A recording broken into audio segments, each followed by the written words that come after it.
Estás escuchando Laboratorio de Juegos, tu podcast sobre la creación de juegos de mesa con Pablo Garayzar y Adrián Alba.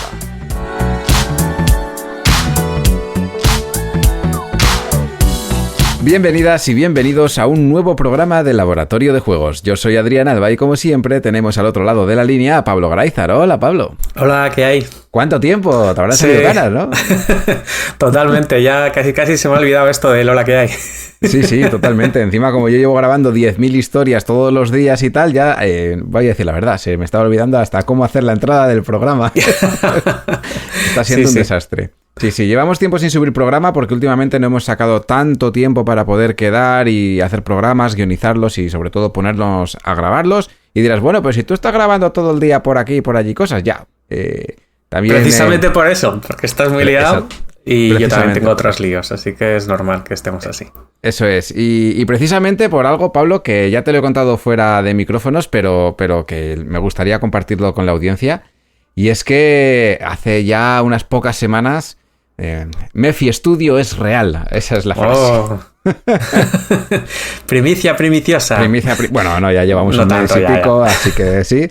Pero para el laboratorio de juegos a lo mejor sí que lo es. Y es que hace unas semanas pues he empezado a ofrecer servicios tanto a editoriales como a autores o para quien lo necesite, todo relacionado con el mundo del diseño de juegos de mesa. Desde traducción de manuales, desde redacción, corrección, testeos, que también hago testeos blind testing y demás. Todo también se puede hacer vía online. Y bueno, un sinfín de servicios que tampoco me voy a poner a detallar uno a uno qué es lo que hago, porque la verdad es que hay una lista larga de servicios que se pueden ofrecer porque sabemos que este nicho es pequeñito y con una tarea sola pues lo veo difícil para vivir. Así que hemos metido ahí un batiburrillo de cosas. Sí, pero bueno, ese batiburrillo habrá que venir a contarlo, ¿no? Como se suele decir, da para programa. Da para programa, por eso lo dejaremos para un programa más adelante. Bueno, simplemente pues anunciar que eso ha comido mucha parte de mi tiempo a la hora de ir creándolo y a la hora de ir gestionándolo, motivo por el que también hemos estado menos tiempo grabando, por lo menos Laboratorio de Juegos. Y nada, pues si alguien tiene interés, que no dude en preguntarme por lo que sea, que le puedo pasar lista de las cosas que hago, porque yo qué sé, quién sabe qué necesidades tiene cada persona en sus proyectos. Siempre estoy abierto a hacer muchas cosas, así que no dudéis en preguntar. Ya no sé que tú, Pablo, me quieras preguntar algo sobre esto, yo te voy a dar paso para que nos vengas con tu tema principal de hoy. Yo preguntar, ¿no? Pero antes de que montaras el estudio te he pedido ayuda en muchas cosas y la verdad es que trabajar con Adrián es una gozada. O sea, desde revisiones desde revisar manuales y tener mucho ojo crítico después de haber leído miles y miles de manuales. No sé si miles y miles, pero algún mil ya igual sí que sí, sí, porque el miles por tu casa, pero un mil, un mil sí. Han pasado muchísimos manuales por tu casa y por tus ojos y eso se nota. Ideas así como muy fáciles de detectar por el ojo entrenado, que a quienes pues hemos leído menos ese tipo de manuales pues nos cuesta más detectar. O en los testeos también, pues un testeo de Adrián es otra cosa, aparece ahí con su libreta y encuentra un montón de Matrix, ¿no? Porque también eso ha jugado mucho, ha testeado mucho y tal.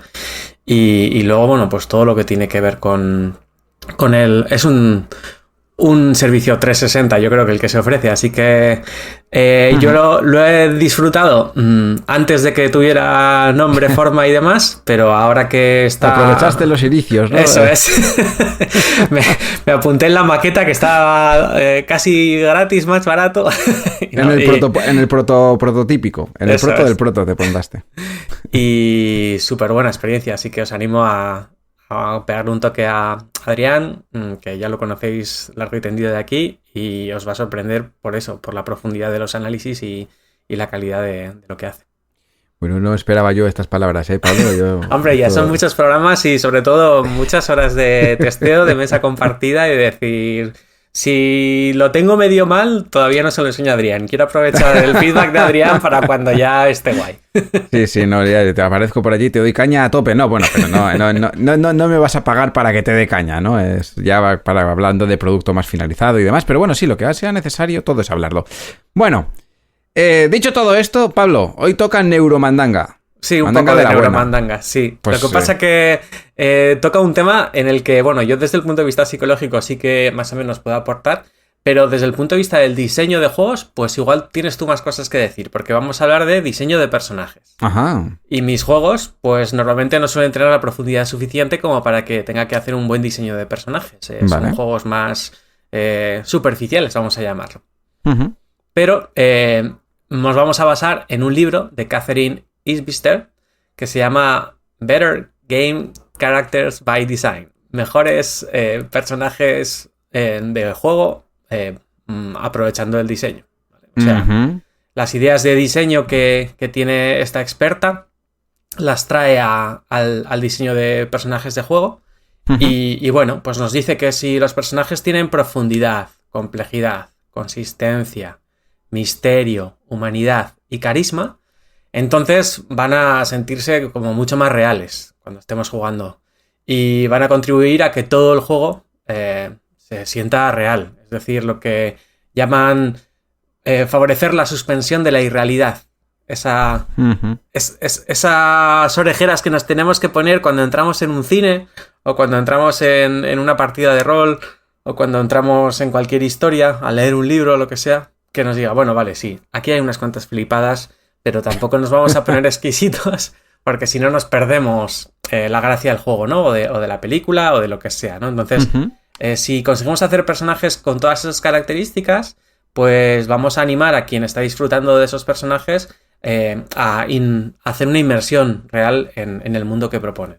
Claro, es como una buena película o un buen libro, ¿no? Al final, un buen personaje te mete más que la propia historia muchas veces. Sí, a veces dices, mira, es que si te tengo que resumir un libro o una película, pues la verdad es que no ha pasado casi nada, pero es que los personajes son magnéticos, o sea, casi que no... Esta persona yendo a por el pan me interesa más que un guerrero zumbándose a 25 orcos. Entonces, la profundidad de los personajes creo que tiene mucho que ver también eso, con las ganas de meterse más dentro y de querer saber más, ¿no?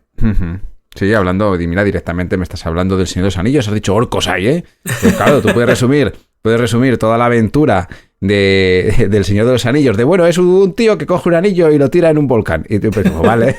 y por medio tiene que escapar de muchos orcos y hay otros que se los zumban a leches. Claro. Y la gracia está en lo que les pasa a los personajes, ¿no? Con las vivencias que tienen, los sucesos que tienen que enfrentarse. Y sin unos buenos personajes, pues esa historia pues habría perdido mucho peso, ¿no? Por ejemplo. No, sí, por ejemplo, El Señor de los Anillos, si tuviéramos que hacer una máquina arcade de estas de los años 80-90, sí daría para estar dándose de leches toda la partida. Sí, eso sí. Pero claro, el libro no va de eso. Entonces, puedes utilizar la licencia para hacer una máquina arcade que sea tan superficial como lo que has comentado, ¿no? Pero la gracia de la historia es precisamente lo que has dicho, ¿no? Que los personajes tienen una profundidad pues suficiente, incluso más que suficiente, porque pues Tolkien era un poco así. Era un poco Tolkien. y pues se inventó un mundo enorme para que todo tuviera coherencia y para que los personajes se sintieran muy reales, ¿no? Entonces, alguna de estas cosas que ha hecho Tolkien, y bueno, no es que el libro vaya sobre eso, pero los trucos que suelen utilizar escritores, sobre todo de grandes sagas y de mundos complejos, los comenta Catherine Isbister en su libro. Y nos dice que, bueno, que inicialmente podríamos empezar definiendo cuáles son pues las características sociales superficiales de todos los personajes que van a estar en nuestra historia, en nuestro juego, en nuestro lo que sea, ¿no? Y aquí nos anima a que inicialmente nos aprovechemos de los sesgos que suele tener la gente, ¿no? Y nos dice, bueno, para que no sea muy duro entrar en este mundo, pues haz atractivo a casi todo el mundo.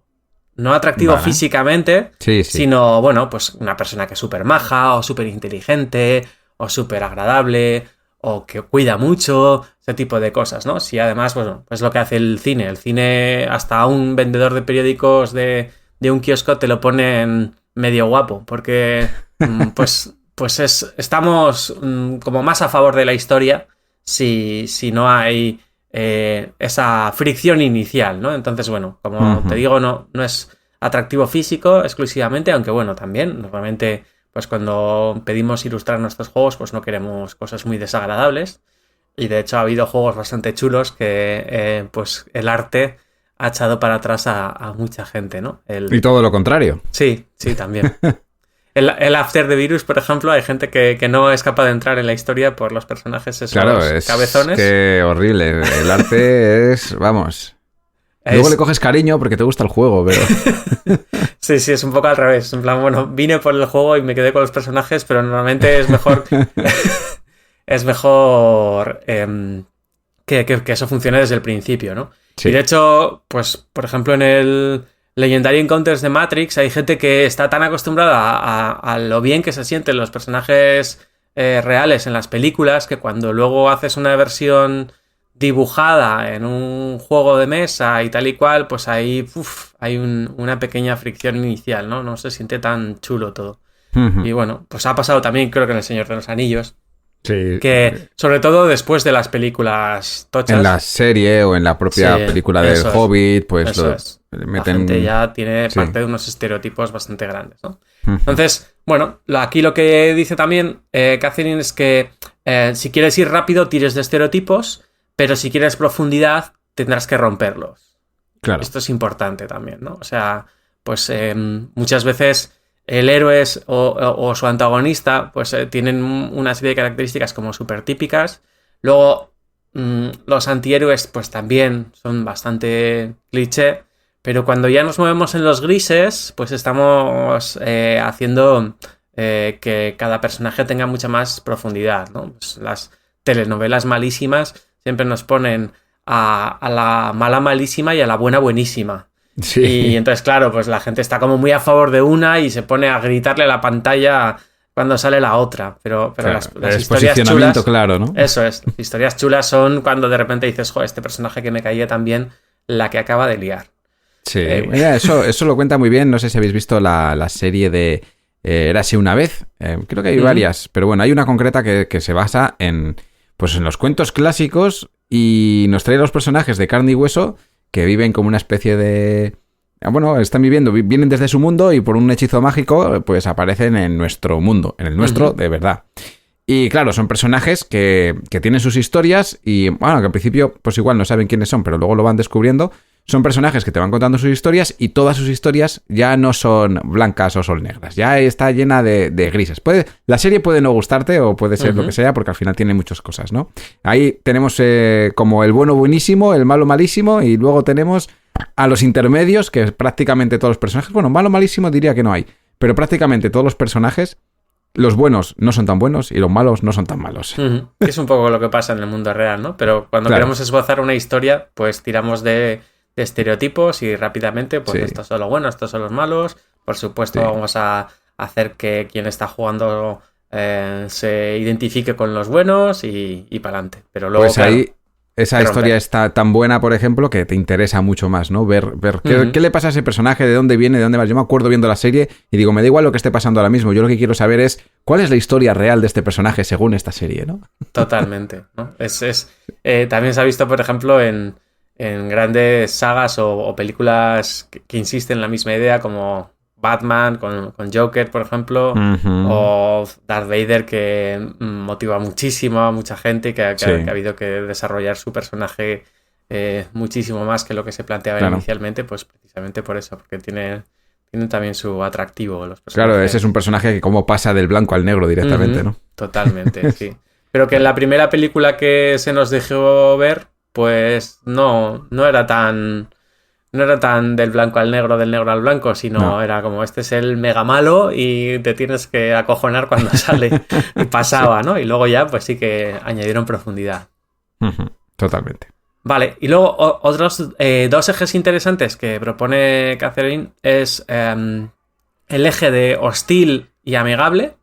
En un extremo está una persona muy hostil, en otra muy amigable, y en medio podríamos decir que hay personas o personajes apáticos o que nos dejan pues ni fu ni fa. Y aquí, bueno, pues podemos tirar un poco de claves sociales o incluso gestuales fáciles, como pues las personas o los personajes amigables pues sonríen, te miran a los ojos al hablar, pero no intensamente, Normalmente suelen estar pues, relajados o relajadas, tienen cierta calidez y, bueno, bastante energía positiva y tal. Y los personajes hostiles, pues normalmente no sonríen casi nunca. Cuando miran a los ojos es intensamente, casi retando. Están tensos, son fríos y también son enérgicos, pero con una energía, pues, negativa, por así decirlo, ¿no?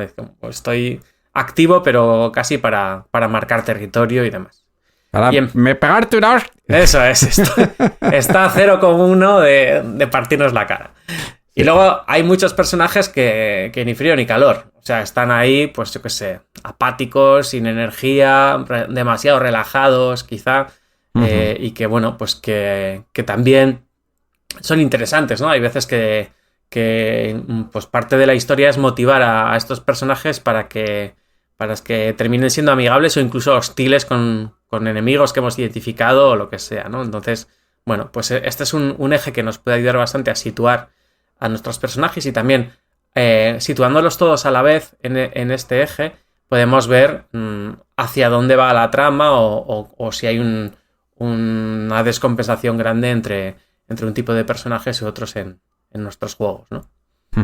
Y luego el otro eje interesante es el de dominancia. Tenemos personajes muy dominantes o personajes muy, muy sumisos, ¿no? Y bueno, pues la gente o los personajes dominantes pues, te miran a los ojos, pero no tienen miedo, por ejemplo, a dejar de mirarte a los ojos cuando están hablando, están calmados, se mueven poco, hablan fuerte, controlan las conversaciones y demás, ¿no? Mientras que los que son más sumisos pues están nerviosos, si les están hablando miran a los ojos por si acaso les pueden calzar una hostia. Son igual demasiado blanditos o suaves, se dejan guiar siempre que pueden, etcétera, ¿no? Entonces, tirando de estos dos ejes, haciendo una cruz, donde pues el eje horizontal puede ser hostil, amigable y el eje vertical dominante y sumiso, podemos definir pues cómo puede ser nuestra nube de personajes, ¿no? Y bueno, pues si tenemos que nuestro personaje principal se está enfrentando a mucha gente hostil y dominante, pues está en la fase final con todos los bosses y va a ser complicadísimo, ¿no? Pero que normalmente las historias suelen ser más ricas cuando esa nube dentro de ese eje pues está más o menos balanceada y pues tienes gente muy motivada que te está ayudando, tienes gente muy motivada que te quiere hacer la vida imposible, tienes gente pues más tranquila con el mundo en general, gente más intensa, ese tipo de cosas, ¿no? Estos dos ejes yo creo que cuando no sabemos dónde situar a un personaje no jugador, un PNJ, un NPC, pues nos pueden ayudar bastante. Y luego, otra de las cosas que ayuda bastante si no te quieres liar mucho en temas pues de literarios, vamos a decirlo, es tirar de la psicología. Aquí esto sí que es una neuromandanga bastante habitual, que es intentar definir para cada personaje que tienes, aunque no sea principal, sus 5 rasgos principales de personalidad. Es lo que se llama en inglés Ocean, que es openness, consciousness, bueno, lo voy poniendo en castellano, más fácil. Sí, apertura a la experiencia, consciencia o escrupulosidad, es en plan cuánto de tiquismiquis eres, extraversión, amabilidad y neuroticismo, ¿no? Entonces, la apertura a la experiencia, openness, es bueno, pues es la curiosidad, el ingenio, la creatividad, que te guste lo novedoso y la variedad, etcétera, ¿no? Y bueno, pues hay gente que está muy abierta a las cosas nuevas y hay otra gente que no, que prefiere pues lo bueno conocido y no se quiere liar, ¿no? Entonces ese es uno de los ejes. El otro eje es este que llamamos de consciencia o de ser muy tiquismiquis, de escrupulosidad, ¿no? De cuánta autodisciplina, planificación, organización, orden, afán de logro, todo ese tipo de cosas tienes, ¿no? Es como, bueno, pues la gente que se levanta todos los días a las 5 de la mañana para hacer una rutina. No estoy hablando del Yados haciendo burpees ni nada por el estilo, sino pues gente que se levanta todos los días a las 5 de la mañana, para, pues yo qué sé, leer al menos 100 páginas de no sé qué libro y hacer tal, o puede ser a otra hora, pero que tiene su planificación y tal, ¿no? Y esto, bueno, pues nos puede ayudar a ser más eficientes, pero también denota un nivel de rigidez organizativa importante, ¿no? Luego, la extraversión e introversión, bueno, pues tiene que ver con qué es lo que pasa cuando nos relacionamos con otras personas, ¿no? Y esto no significa que se te dé bien o se te dé mal, sino que significa que cuando hay gente que cuando está con otras personas se recarga sus baterías sociales, es como qué guay, necesitaba estar con gente y por fin pues he estado con esa gente y vengo a casa pues más contento de lo que venía. Y hay otra gente que es un poco al revés, ¿no? Que dice, bueno, pues sí, me gusta estar con gente, pero te ves ahí en este otro polo. Sí. O sea, yo me lo paso muy bien cuando estoy con gente, pero luego me agota quiero ir mentalmente. A mi casa. Bueno, cuando llego a mi casa estoy agotado, pero agotado pues, digo, no me habléis en una semana, por favor. Ahí es lo contrario, ¿no? La gente nos descarga las baterías sociales y necesitamos pues estar un poco en nuestra cueva para volver a recuperar y volver a tener ganas de estar con esa otra gente.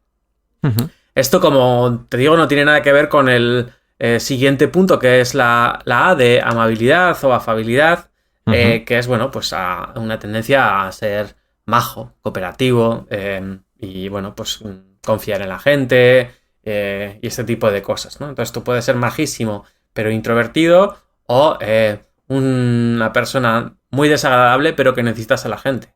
Entonces son ejes diferentes. Y el último, neuroticismo, pues tiene que ver con cuánto de vulnerable eres a emociones desagradables, como la ansiedad, la ira, la hostilidad, la depresión y demás, ¿no? Bueno, pues hay gente que es más resistente, más segura de sí misma, y hay gente que es mucho más vulnerable a toda la caña que le pueda meter el mundo, ¿no? Entonces, definiendo aquí, pues de 0 a 100 cada una de estas barritas, existen todos los valores para todas ellas, pues puedes hacer muy rápidamente una foto de grano grueso de cada personaje, ¿no? Y creo que esto es algo bastante interesante, porque luego cuando pongamos esos personajes en situaciones del juego, pues dices, no, es que en mi juego va a haber de repente una interacción que durante la campaña nos vamos a encontrar con esta persona de nuevo.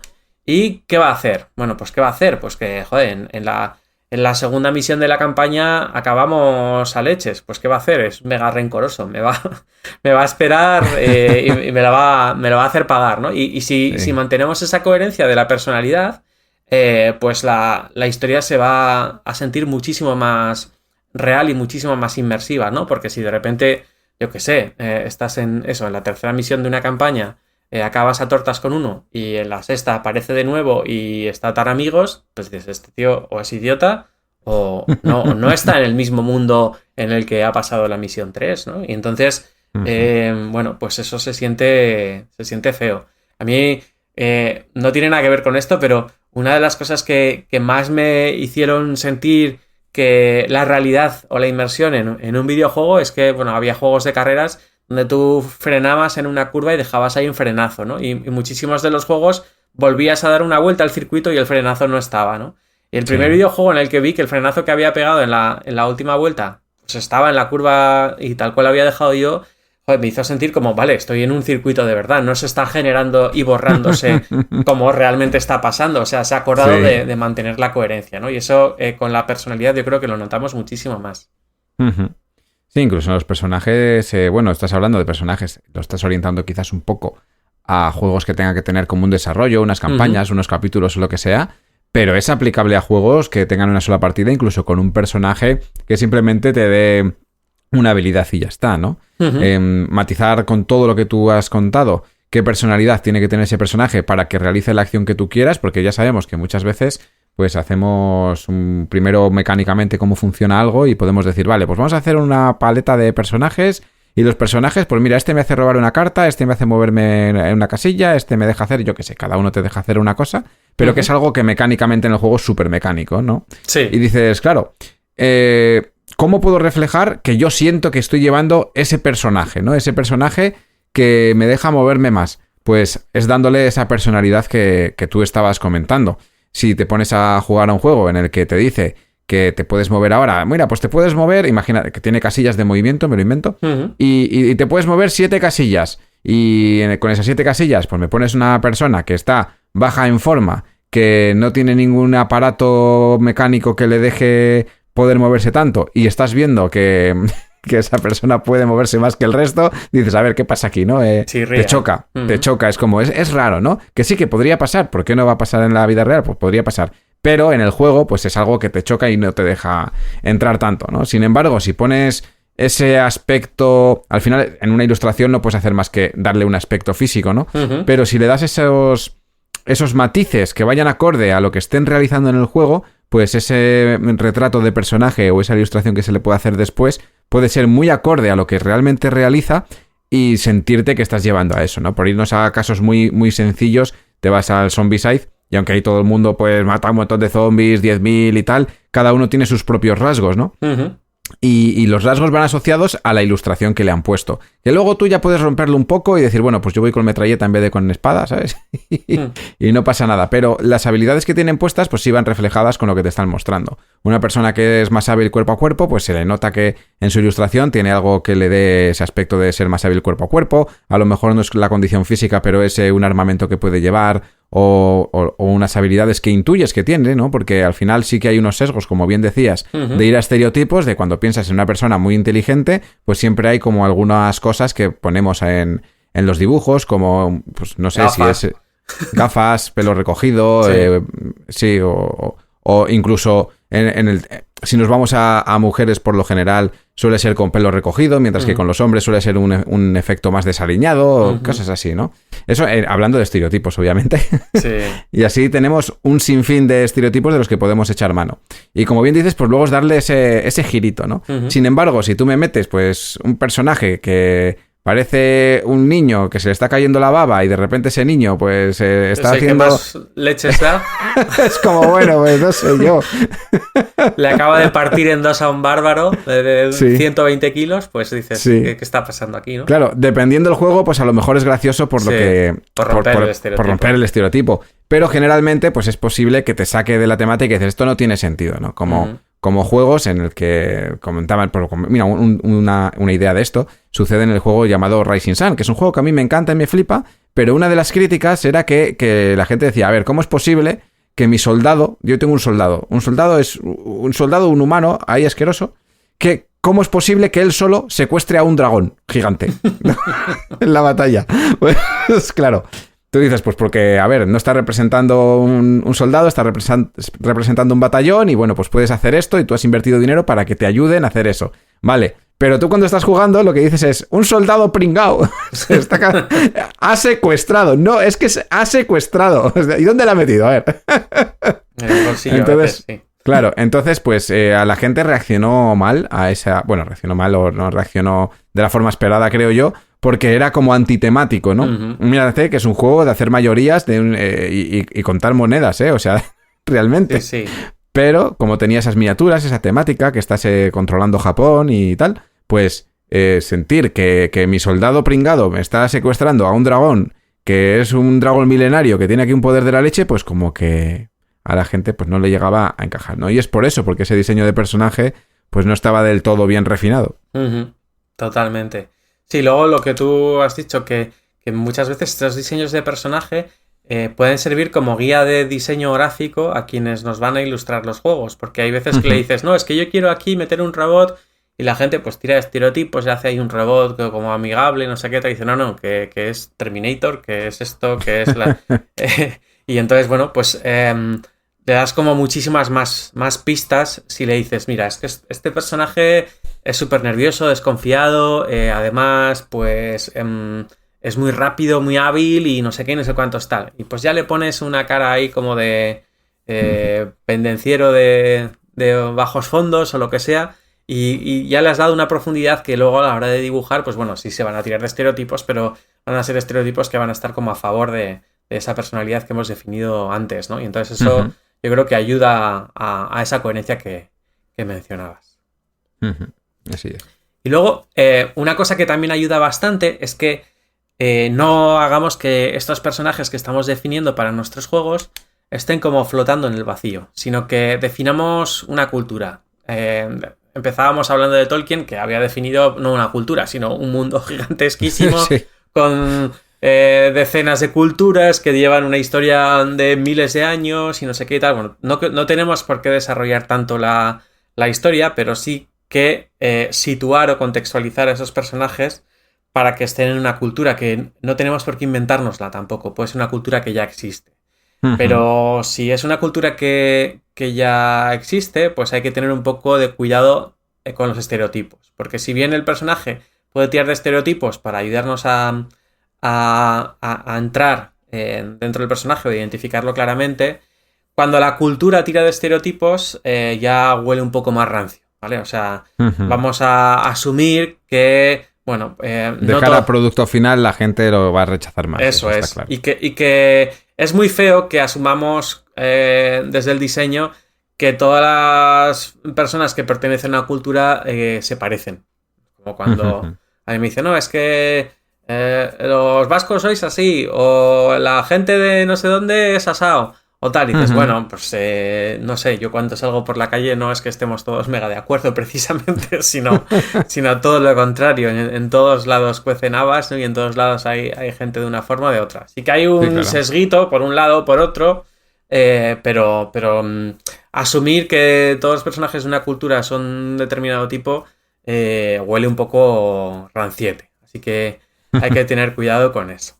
Y lo que sí que se puede hacer es que, independientemente de que hayamos situado a nuestros personajes en una cultura o en varias culturas, entender que hay universales que afectan a todas las culturas, pues yo que sé, el tema de cuidar a la gente, o el tema del honor, o el tema de tal. Por supuesto que no afectan por igual a todas las culturas, pero sí que más o menos a todo el mundo le resuena el orgullo, ¿no? De, pues yo que sé, que tus padres o tú de un amigo, de lo que sea, una amiga, que de repente digas, pues que estoy súper orgulloso de lo que está haciendo mi amiga porque ha hecho no sé qué. Bueno, pues eso lo vamos a sentir aunque no nos haya pasado, ¿no? Porque son universales. Entonces, gracias a que son universales nos permite también romper estos estereotipos que decíamos, ¿no? De decir, es que no sé qué cultura pues son súper colectivistas y siempre están pensando en el bien común y no sé qué. Y digo, bueno, ya te digo yo que hay bastantes asiáticos que están pensando en sí mismos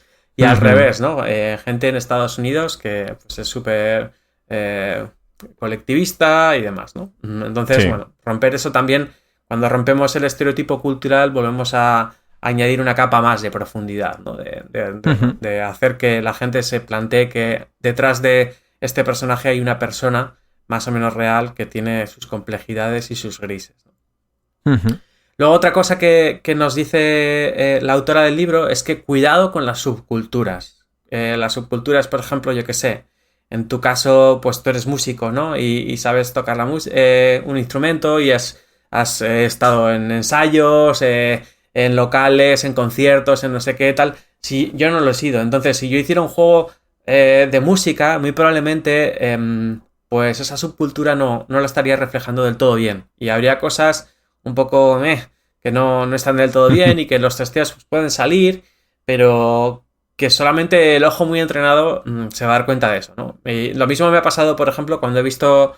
Mi subcultura puede ser más la subcultura tecnológica, friki, uh-huh. geek y demás.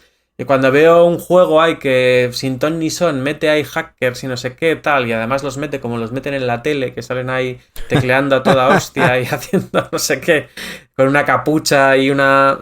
Pues nadie sí. Programa con capuchas puestas dentro de casa. Nadie entiende la capucha. Eso es. Pero claro, si no dominas la subcultura, pues lo más fácil es que caigas en el estereotipo tonto y que además que se siente casi como ridículo dentro de la subcultura, ¿no? Entonces, un poco de cuidado con eso. Lo que se siente súper real, por ejemplo, en una novela, es cuando de repente te están hablando de tu ciudad y resulta que reconoces cada esquina de tu ciudad. ¿Y es por qué la reconoces? Pues muy probablemente porque quien ha escrito esa novela ha estado allí. O sea, desde internet y tirando de Google Maps, pues no te puedes empapar de lo que pasa en Bogotá, por ejemplo, si no has estado allí durante meses o años y te enteras de qué va la fiesta, ¿no? Entonces, cuando Cuando nos inventamos una historia, casi todo el mundo pues inventa personajes tipo Jack, Jane y no sé qué, y pone nombres que les quedan como lejos, o que incluso son exóticos, porque suenan como más guays, pero muchas veces se sienten muy reales, y cuando de repente estás hablando de lo que pasa en el bar debajo de la esquina de tu barrio de Basauri, pues se siente muchísimo más real, porque dices, joder, es que he estado en ese bar, y la gente es así, y te lo crees todo, ¿no? Entonces, pues muchas veces queremos retratar una subcultura, y si no la controlamos, lo hacemos regular. Así que esto es un pequeño warning que nos pone aquí la autora del libro para decir, cuidado con esto. A veces podemos incorporar a una persona que controle de esa subcultura para que se encargue de eso, pero bueno, eso amplía la complejidad del equipo de trabajo que tenemos en el diseño. Así que una recomendación como mucho más fácil es mete subculturas que controles. Sí. o que te inventes. También, eso es. Si está inventada, pues ahí no pisas ningún callo. La controlas mejor que nadie. Eso es. Salvo que sea totalmente incoherente, ¿no? Pues el típico cuando juegas a un juego con reglas con una niña o un niño de 5 años, ¿no? De repente, no, es que ahora gano yo porque mi carta es la más roja. Ah, vale. Y bueno, ahora tengo una carta más roja. No, pero es que ahora gano yo porque ganan los murciélagos. Y dices, joder, y así todo. Entonces, si se siente así, es un poco chungo, ¿no? Sí. Pero si te has parado a pensar un rato y has inventado una historieta o una cultura que tiene coherencia y que tal y que cual, pues ahí sí que estás a gusto. Y luego otra cosa que se menciona es que tampoco queramos intentar contentar a todas las culturas, porque muchas culturas también disfrutan bastante jugando a ser de otras culturas. Es decir, yo que sé, alguien que es como súper organizadín y no sé qué tal, de repente hacer el macarra en un juego, pues te puede hacer bastante gracia, o al revés, ¿no? Eso no tiene que ver tanto con las culturas, pero sí con una cultura, por ejemplo, de la violencia que puede haber en un determinado juego. Dices, bueno, es que yo no soy así, no quiero vivir así, no quiero vivir en una sociedad así, pero joder, estoy haciendo como sí, ¿no? Que es de eso de lo que muchas veces se trata. A mí no me gustaría vivir en un mundo lleno de zombies, pero ir a matar zombies en un juego de mesa, bueno, es... ¿A quién no le va a gustar? ¿A quién no le va a gustar? Eso es, claro. Sí, totalmente. A veces es un escape también de la realidad y de nuestras miserias cotidianas, así que sí que solemos querer eso. Y bueno, dentro de la cultura también el tema del género es importante. Estaría bien que diseñáramos para todo el mundo, que no fuera como muy parcial. Aquí sí que habría que tener mucho más cuidado con los estereotipos y sobre todo con lo que suele usar en el cine o en las novelas para analizar, ¿no? Los personajes que no son 100% masculinos, cómo se están relacionando entre sí, ¿no? El test de Bechdel y todos estos. De decir como, joder, es que hay 3 mujeres y solamente hablan con el personaje principal, que es un hombre, y ya desaparecen, ¿no? Son NPCs 100%, ¿no? Entonces, eso no da nada de profundidad a la gente de ese género y se siente también como pues muy estereotipo y muy cliché y algo como muy real. Sí, bueno, si lo haces como Disney, pues tampoco lo vas a sentir real, porque madre mía. Ya. Sí. O sea, si lo metes así por meter, en plan por hacer check en una cajita en una checkbox, pues también se va a sentir un poco chungo. O sea... No, de hecho, si intentas hacer check de cualquier forma, es mal, siempre, creo yo. Es lo que estropea todo es intentar hacer checks. Es porque sale cero natural, ¿no? No vamos a hacer checks en las cosas. Sí, no pero bueno, natural. Entonces, más que checks, a mí lo que me suele gustar es diseña sin pensar en los checks. O sea, diseña sin checklist y luego revisa. Porque igual de repente, pues yo qué sé, tus sesgos o la flipadez o lo que sea te han llevado a hacer una historia o un planteamiento de personajes que está como súper sesgado hacia un lado. Dices como, bueno, vale, pues vamos a hacer una segunda iteración sin usar checklists, pero sabiendo que tenemos que empujar un poco el joystick para el otro lado. Eso es, sí, mira, aquí tengo un ejemplo claro, porque en breve, a lo largo de este año saldrá otro juego que mío a través de Juegorama. Y tiene una temática que yo en un inicio pues diría, joder, es que yo esta temática no la veo ni con un palo, ¿no? Es como, ¿cómo es posible? No me encaja a mí. Entonces, no sé, bueno, he podido adaptar un juego a una historia concreta y por ejemplo, la historia es de Conan, ¿no? Y dices, bueno, Conan, yo pienso en Conan y digo, mira, en Conan me van a sacar aquí cosas que, bueno, pues hay mucho público que le gusta y tal, pero va a estar como difícil que esto se sienta... pues que no se sienta de los años 30, vamos a decir. Sí. Bueno, pues claro, pues dándole una vueltita, hablando con ilustradores a ver cómo lo hacían, cómo lo podrían hacer o qué idea tienen, pues te das cuenta de que hay un sinfín de variedades que de repente tú ahora vas a ver ese Conan y vas a decir, ostras, quiero este nuevo Conan, ¿no? Que tengo aquí, porque mantiene esa esencia que tenía desde el inicio, pues dándole una vueltecita para que sea hoy en día...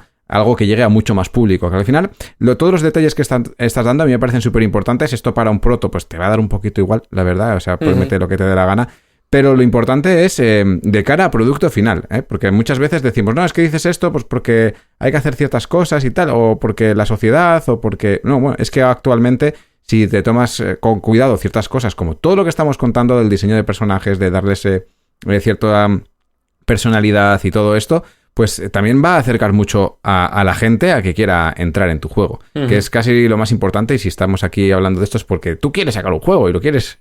Y el día que salga, pues quieres que llegue a la máxima cantidad de gente posible, ¿no?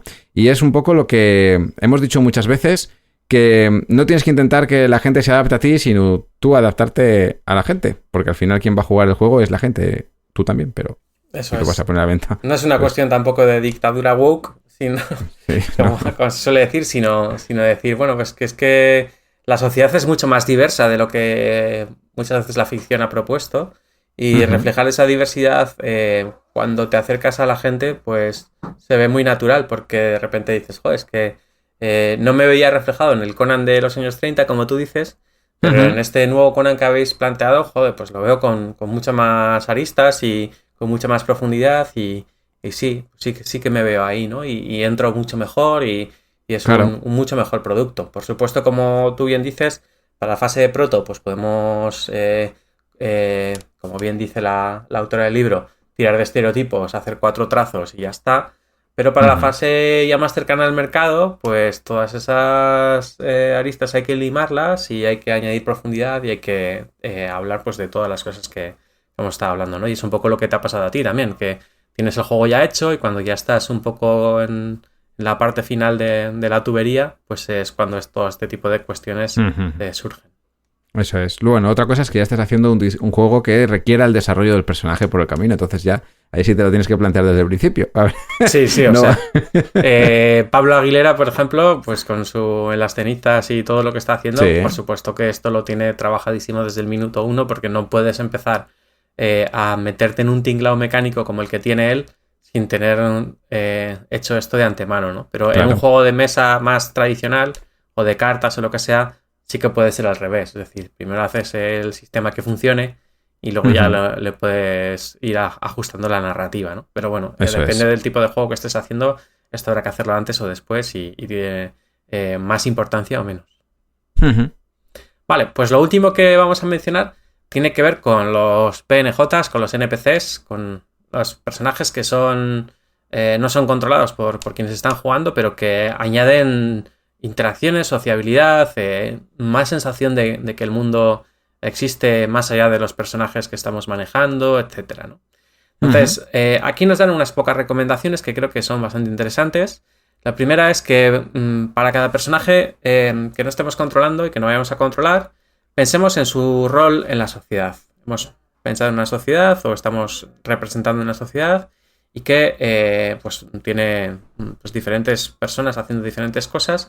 Aquí cada personaje no está solamente para decirnos una frase y quedarse ahí esperando como pasaban en algunos videojuegos de Nintendo de los años 80-90, ¿no? De que hay un bardo que está ahí durante toda la partida solamente para decirnos recuerda que tienes que abrir los cofres. O sea, la idea es que pensemos que esa persona pues vive más allá de la interacción que va a tener con nuestros personajes jugadores y bueno, pues que tiene un rol en la sociedad y que tenemos que ser coherentes con ese rol, ¿no? Tenemos que definir, por supuesto, los momentos, las escenas donde va a haber interacción y que estén bastante bien guionizadas, como quien dice, pues un poco como el jazz, ¿no? O sea, ensaya tanto que al final puedas improvisar, ¿no? Y prepara tanto estos momentos o define también qué tipo de interacciones vas a hacer para que luego se sientan mucho más reales porque pues no ha sido ahí un sobre la marcha que dices, joder, es que esto no ha tenido al final ni pies ni cabeza.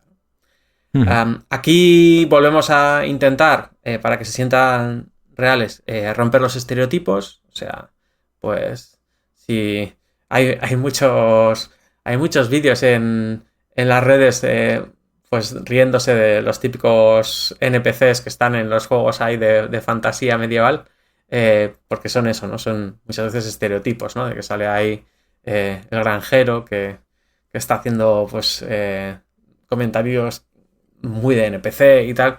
Y bueno, pues eso suena casi como me está hablando el árbol. O sea, no sé, no entiendo que es una persona, ¿no? Sino que es algo muy, muy real, ¿no?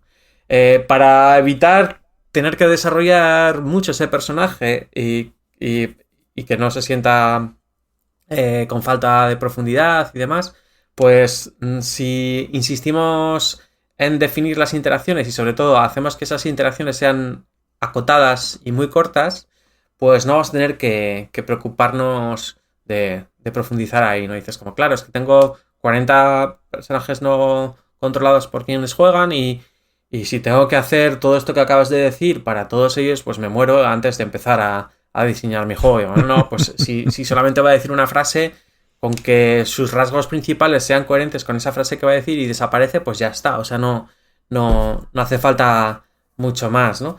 Entonces, minimizando esas interacciones y haciendo que desaparezcan un poco de la vista o incluso del conocimiento de quienes están jugando, pues ahorramos también por ahí, ¿no?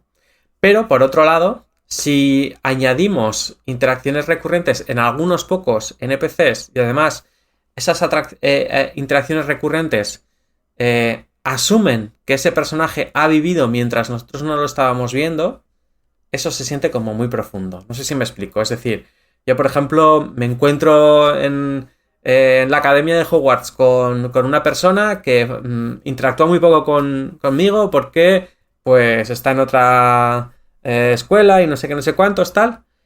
Desaparece. No tanto.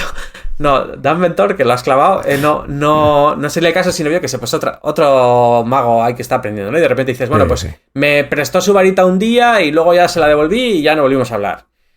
Si al cabo de 12 años vuelve y se acuerda de la interacción que tuvimos e incluso pues dices, pues es que solamente por tocar tu varita me ha pasado no sé qué cosas o para ti fue una tontería pero para mí ha sido muy importante y tal, eso se siente como muy profundo, ¿no? Porque dices, bueno, es que a esta persona le han pasado muchas cosas y de repente volvemos a coincidir, volvemos a tener un punto de interacción, pero esa persona ha seguido viviendo, no ha estado esperándonos ahí encima al lado de un árbol diciendo pulsa el botón B para abrir los cofres, ¿no? Sí. Entonces... Sí, mucho mejor. Oye, la comparativa con Harry Potter me ha chocado, ¿eh? Bastante, porque llevo una temporada practicando hablar como Dumbledore, ¿sabes? Sí. Claro. No lo practico queriendo, sino que, bueno, pues... ¿De coña o de verdad?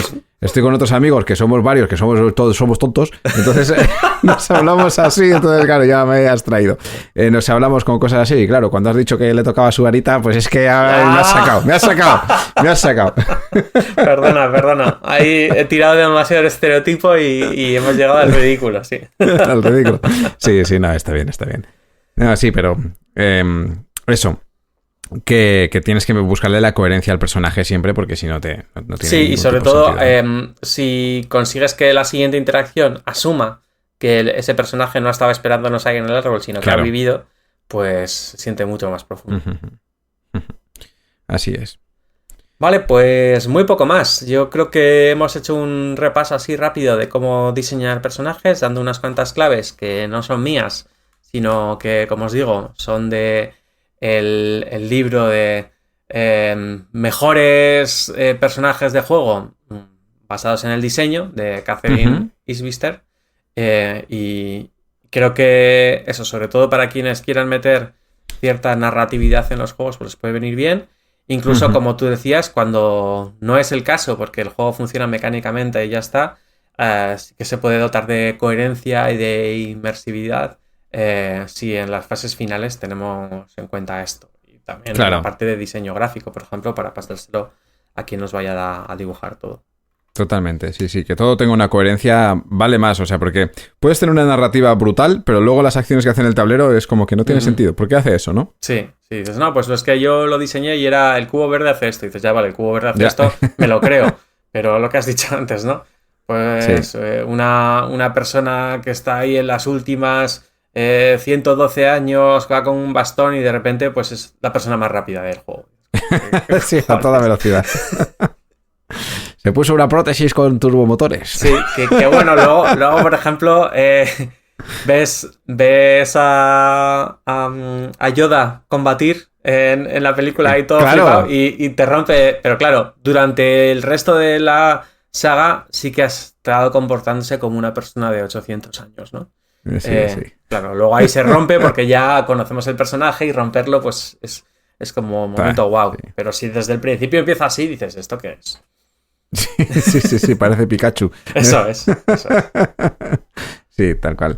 Bueno, pues muy buen resumen. Como digo, me parecen detalles muy a tener en cuenta, sobre todo si ya estás pensando en diseño final de juego, porque lo vas a sacar ya sea por campaña, ya sea para publicación de juego directamente o por editorial o lo que sea. Detalles muy a tener en cuenta que se valoran en todas las cosas que se publican en la vida, no solamente en juegos de mesa, también en libros, también en publicidad, también en campañas simplemente para un cepillo de dientes también se hace todas estas valoraciones, así que muy, muy, muy importante todo esto. Te sorprenderías, todo lo que hay detrás de hola, un cepillo de dientes y la persona que hay detrás tiene un desarrollo sí. Si no tiene más profundidad que tú y que yo juntos. Sí. Así es. Pues muy bien. Entonces, nada más por hoy, Pablo. Con esto cerramos el programa, ¿no? Eso es. Quedo a la espera de que hagamos el programa ese que hemos mencionado al principio, ¿vale? Mephi Studio yo creo que da para programa. Bueno, vamos a ver cómo evoluciona las próximas semanas un poquito y ver, pues, porque claro, el día de mañana sí podremos contar un poco qué tal ese arranque, qué tal pues, si hay trabajo, si no hay trabajo, si merece la pena, si no merece la pena. Bueno, un montón de cosas, ¿no? Que creo que podemos tratar. Así que, bueno, pues lo haremos. Yo creo que eso, también te voy a decir que igual para después de verano, ¿eh? Vale, bueno, enseguida ya nos pilla, así que no pasa nada. Sí, porque el veranito llega ya en nada, en poquito. Pues nada más por hoy, muchas gracias a la audiencia por haber estado ahí, por haber estado escuchando el programa. Os leemos en los comentarios, como siempre, sobre todo en el canal de Telegram, porque en los comentarios muchas veces ya nos lo dejamos sin querer ahí, que se van perdiendo en el tiempo, pero en el canal de Telegram fijo, ahí siempre os leemos. Nos vemos en el siguiente programa de Laboratorio de Juegos. Hasta luego. Adiós. Puedes seguirnos en las redes sociales, Instagram y Twitter, laboratorio_POD. También puedes escucharnos en YouTube, iVoox, Spotify y Google Podcast, Laboratorio de Juegos.